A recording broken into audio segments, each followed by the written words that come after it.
형소법 특강은 핵심 우리 정리로 들어가는데 그 이런 질문 들어와요. 일수나 마치고 들어도 되는가 한데 그때가 제일 좋아요. 왜냐하면 이 부분은 심화가 아니고 기존에 했던 걸 정리하면서 판례를 추가하고 판례 쪽을 싹 다 보면서 다시 한번 정리하는 거예요.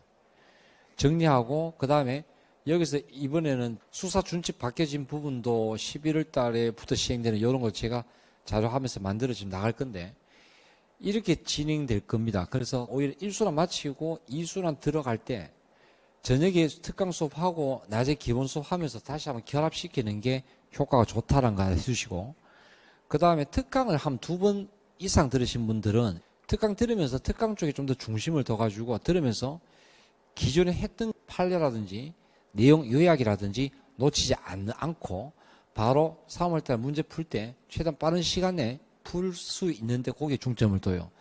그 기존에 들으신 분들 저번에도 우리 프린트 받았죠. 요번에는 매주마다 이때 제가 그냥 리포트 만들듯이 따로 저번하고 그냥 비슷한 내용이 아니고 다시 한번 쫙 갈아엎으려고 해. 책은 똑같은데 아마 프린트가 좀 더 중심이 된다라는 점을 알아두고 나중에 나 마치면은 그 프린트가 한 300페이지쯤 될 겁니다. 그거를 결합시켜서 그걸 하나의 책으로 만들 수 있도록 해. 이게 왜 도움이 되는가?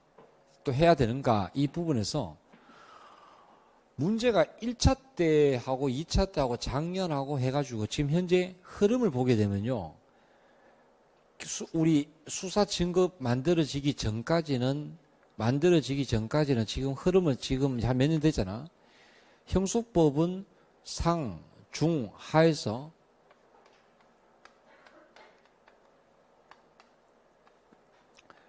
이런 식으로 고만고만 왔어요.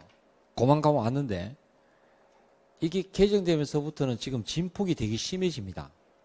심해지면서 처음에는 약간 좀 올라갔다가 그 다음에 2차 시험 때 쫙 해가 거의 상 가까이 왔으면서 그 당시는 로스쿨 문제 준하는 정도로 그래서 문제 왔다가 다시 약간 좀 내려오다가 이때 뭐죠? 다시 좀 올라갔다가 좀 내려오다가 이번에는 이쪽에 와가지고 케이스 문제가 되게 많이 나왔어. 그러면 진폭을 거듭하면서 난이도가 헌법시험도 그렇고 이번에 경찰학도 그렇고 대체로 난이도가 문제가 전체에 좀 약간 왔다 갔다 하면서 작아지니까 올라갑니까?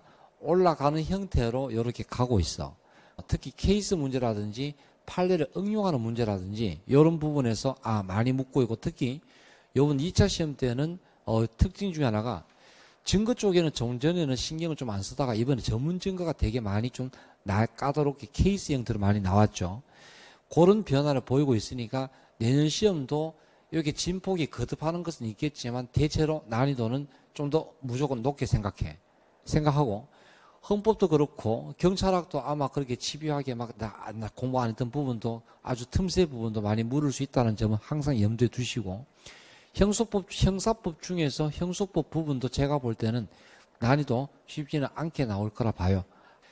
저 책의 내용에서 이제 그럼 수업은 어떻게 진행되는가 하면은 일단 거기 목차 보시면 종전의 내용은 커리큘럼 그 2번째 페이지죠. 조정을 좀 했습니다. 기본 수업 때 커버가 되는 부분을 구태여 특강 때 따로 정리할 필요가 있을까? 그래서 기본 수업으로 충분히 가능한 부분은 그냥 다 빼려고 해. 요거는 특강하면서 같이 좀 해야 되는 부분에서는 그 부분을 좀 더 심도 있게 나갈 건데 요번에는 프린트 쪽에 좀 더 중심을 두려고 해. 아마 매주마다 작업을 할 것 같아. 거기 나가는 주제에 맞게 해가지고 그래서 그 만드는 형태가 기본 책에는 어차피 정리 도표가 다 돼 있으니까 그 책에 있는 내용 약간 수정할 것 있으면 수정하고 그 다음에 판례를 거기 책에 없는 부분의 판례나 또는 판례 요점을 이때 프린트에 딱 정리하려고 해요. 그리고 사례 문제나 또는 OX 문제 형태에서 문제나 또는 그 기존에 기출됐던 문제 있죠. 그 문제 부분을 좀 중심을 둬서 요번에는 정리 좀 빠르게 하고 판례 보면서 최대한 그 문제를 좀 많이 다뤄보면서 문제 풀어나가는 감, 그 다음에 거기서 지문을 좀 제가 최대한 꼬을 수 있는 부분을 자 어떻게 꼬을 수 있는가, 요 판례는 어떻게 지문으로 나올 수 있는가, 그거를 OEC 형태로 해가지고 문제 쪽에 좀 더 비중을 많이 둬가지고 수업 중에다가 참 풀어내는 방식으로 해서 기본 수업 때 충분하게 되는 부분은 그런 진도는 좀 빼고 그 다음에 좀 비중을 둘 부분은 거기에 좀 더 신경을 써서 문제 많이 풀면서 그렇게 문제 점검까지 하면서 이때 내용을 좀 마무리할 그런 계획을 세웠어. 이제 이게 정리가 돼가지고 바로 이제 올패스 들어갔을 때 문제 보면서 이게 뭐지? 이 문제가 아니라 최대한 그 문제를 보고 풀어내고 뭐가 잘못되는지 오류가 어디 있는지 그걸 풀어내는 부분에 중점을 두는 게 제 이번 강의 목표입니다.